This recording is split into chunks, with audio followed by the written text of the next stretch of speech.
안녕하세요. 율리시스 8장 레스트리고니언즈 편입니다. 레스트리고니언즈는 호메로스의 오디세이아 10장에 등장하는 거인 식인종을 말합니다. 사람들을 마치 물고기처럼 씹어먹었다고 하는데요. 오디세우스 일행도 이들에게 잡혀먹힐 위기에 처했지만 다행히 탈출했다고 합니다. 8장에서 이 일화는 주로 블룸이 점심을 먹기 위해 버튼 음식점이라는 곳에 들렸다가 그곳에 있던 사람들이 마치 식인종처럼 지저분하고 개걸스럽게 먹고 있는 모습을 보고 놀라 빠져나와서 쾌적한 다른 식당으로 옮겼다는 이야기와 광고 도안을 찾기 위해 도서관에 가다가 우연히 보일런을 보고 놀라 피했다는 것으로 변형되고 있습니다. 블룸의 입장에선 보일런도 식인종 같은 존재였겠죠. 하지만 8장은 방금 말씀드린 식사 장면 말고도 블룸이 식당에 도착하기까지 꽤 먼 길을 걸으며 이런저런 생각에 잠기는 모습을 지켜보는 것도 매우 중요합니다. 집에 돌아갈 수 없는 블룸에게는 오늘 많은 시간이 있고 딱히 급한 일도 없습니다. 터벅터벅 더블린 시내를 걸으며 온갖 생각에 잠기는 블룸을 통해 현재 그의 의식을 지배하고 있는 정서에 대해 다시 한번 살펴볼 수 있습니다. 보시고 있는 지도에는 8장에서 블룸이 걷는 경로가 표시되어 있습니다. 진행 방향은 위쪽에서 아래쪽인데요.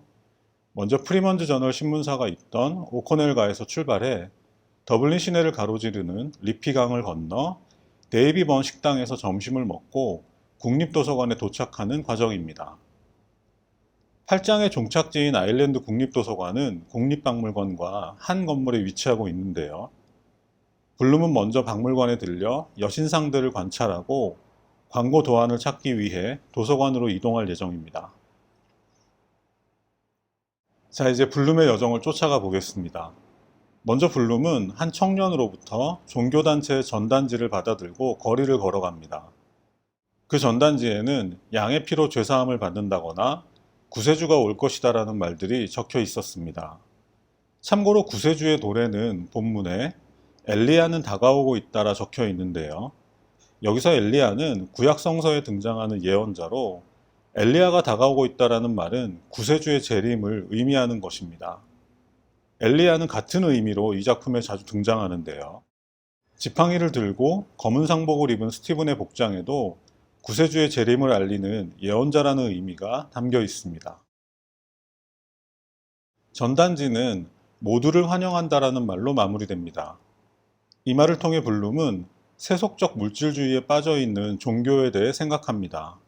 그리고 이 생각은 자식을 무려 15이나 낳았던 스티븐의 어머니와 피임을 금지하는 가톨릭 교리에 대한 것으로 이어집니다.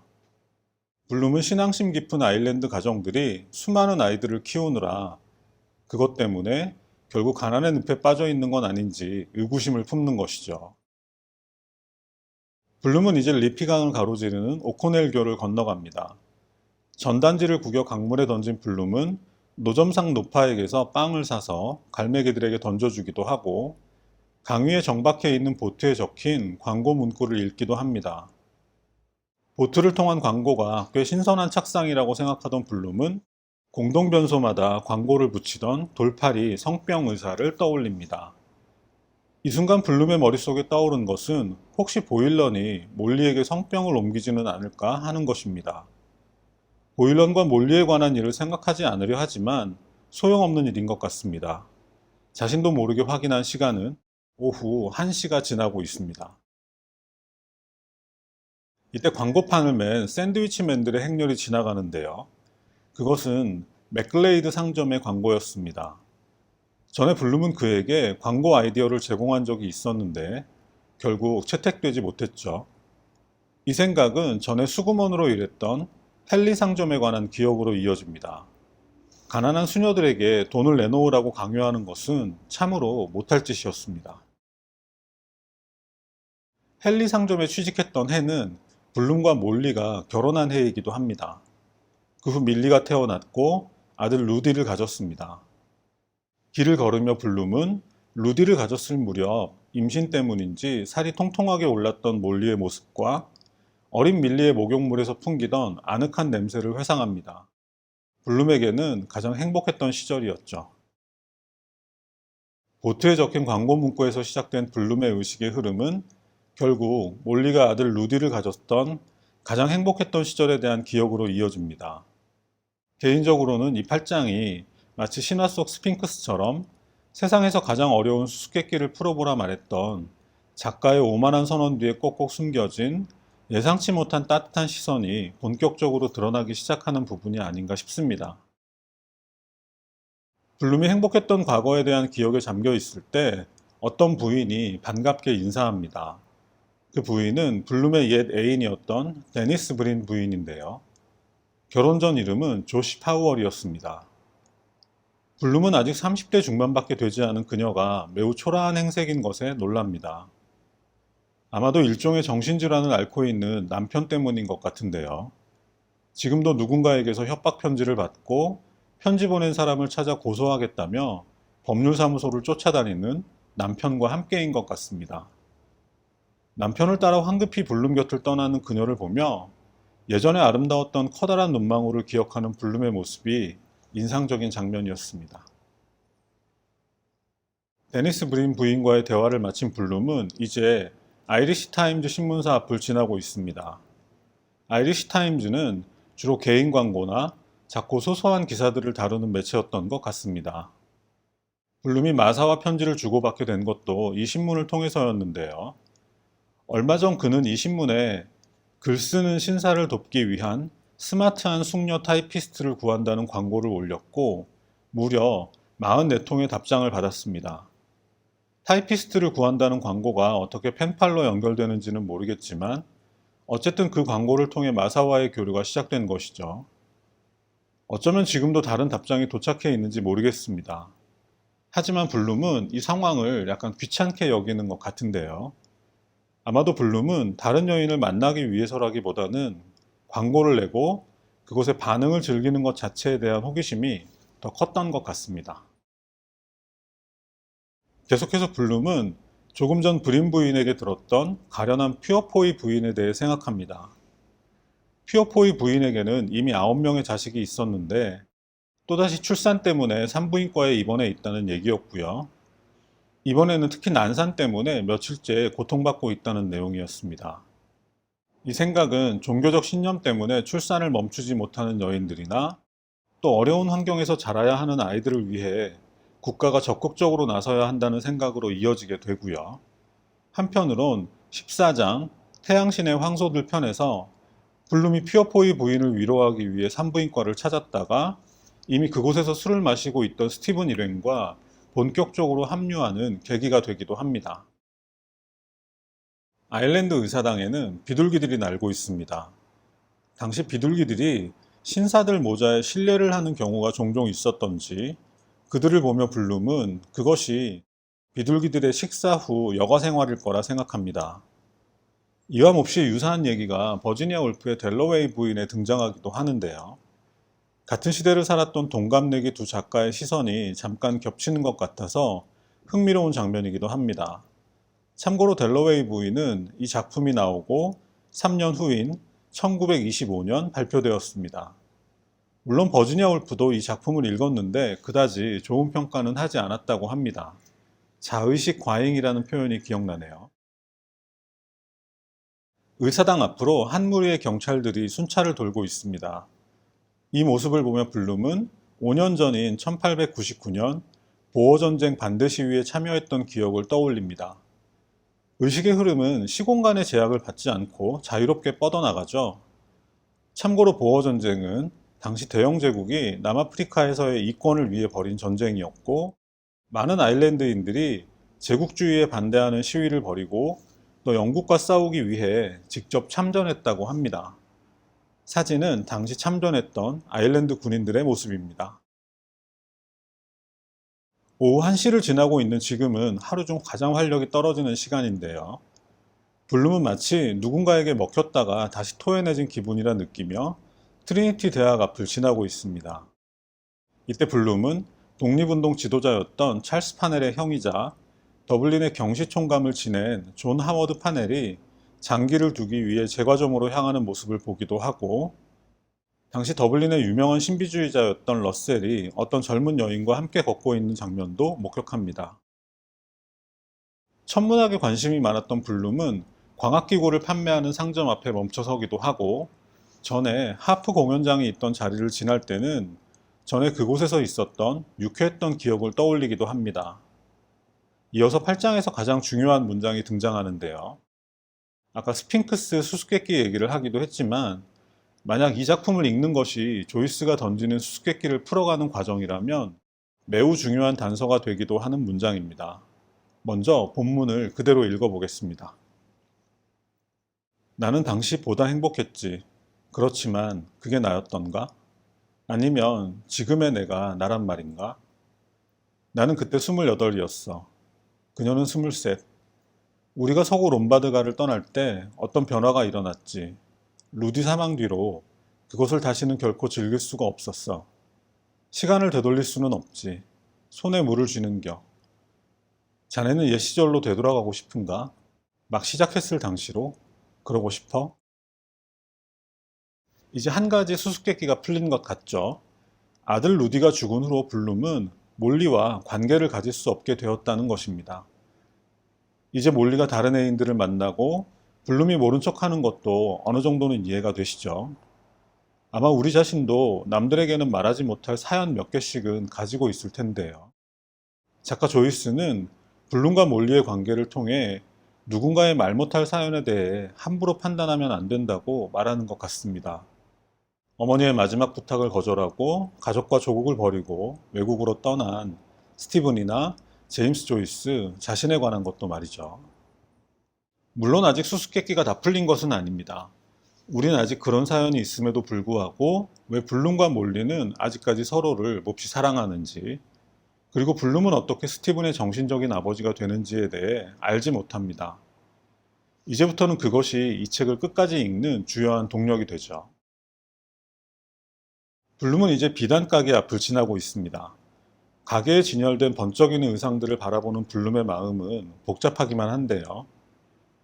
먼저 아름다운 옷들을 바라보며 3개월 남은 몰리의 생일 선물과 오전에 몰리를 위해 주문했던 화장수를 찾아야 한다는 걸 떠올리기도 하고, 한편으론 옛날로 돌아가는 것은 소용없는 짓이라 생각하기도 합니다. 그리고 문득 외로움을 느끼며 묵묵히 사랑을 갈망하죠. 이제 8장의 제목인 레스트리고니언즈를 떠올릴 시간입니다. 어느덧 듀크가에 도착한 블룸은 뭔가 먹으면 기분이 한결 좋아질 것이라 생각하고 먼저 저렴한 음식점인 버튼으로 향합니다. 하지만 그곳에선 이미 수많은 사람들이 마치 식인종들처럼 개걸스럽게 먹어대고 있었죠. 본문에는 이렇게 표현되어 있는데요. 사람들, 사람들, 사람들. 바 곁에 높은 의자에 걸터 앉아 모자를 뒤로 젖히고 식탁에서 공짜빵을 더 요구하며 술을 쭉 들이키며 걸쭉한 음식을 한 입 가득 넣어 걸신 들린 듯 씹으며 눈을 불룩 부풀게 하고 젖은 콧수염을 훔치면서 헬쑥하고 기름기 흐르는 창백한 얼굴을 한 젊은이가 컵 나이프 포크 및 스푼을 냅킨으로 닦았다. 이런 광경을 지켜보며 블룸은 여기서 한 입도 먹을 수 없다고 생각합니다. 그리고 식당을 나와 깔끔한 식당인 데이비 번으로 향합니다. 참고로 이 식당은 지금도 영업 중이라고 하니까 더블린 여행을 계획 중이시라면 들려보셔도 좋을 것 같고요. 자리에 앉은 블룸이 주문하는 음식은 치즈 샌드위치와 올리브 요리와 버건디 포도주 한 잔입니다. 고르곤졸라 치즈와 올리브의 기름진 맛을 깨끗이 씻어내기 위해선 포도주 한 잔이 최고의 선택이겠죠. 블룸이 유일하게 마시는 한 잔의 술이 매우 정갈한 환경에서 선택되었다는 걸 눈치채셨을 텐데요. 아마도 작가는 블룸이 입가심을 위해 마시는 한 잔의 술이 다른 사람들의 습관적인 폭음과는 종류가 다르다는 걸 강조하고 싶었던 것 같습니다. 술 자체를 반대하는 것이 아니라 마시는 그 습관이 문제라는 것이겠죠. 식당에는 블룸의 지인인 노우지 플린이 먼저 식사를 하고 있었습니다. 두 사람은 자연스럽게 몰리의 공연에 대한 대화를 나누는데요.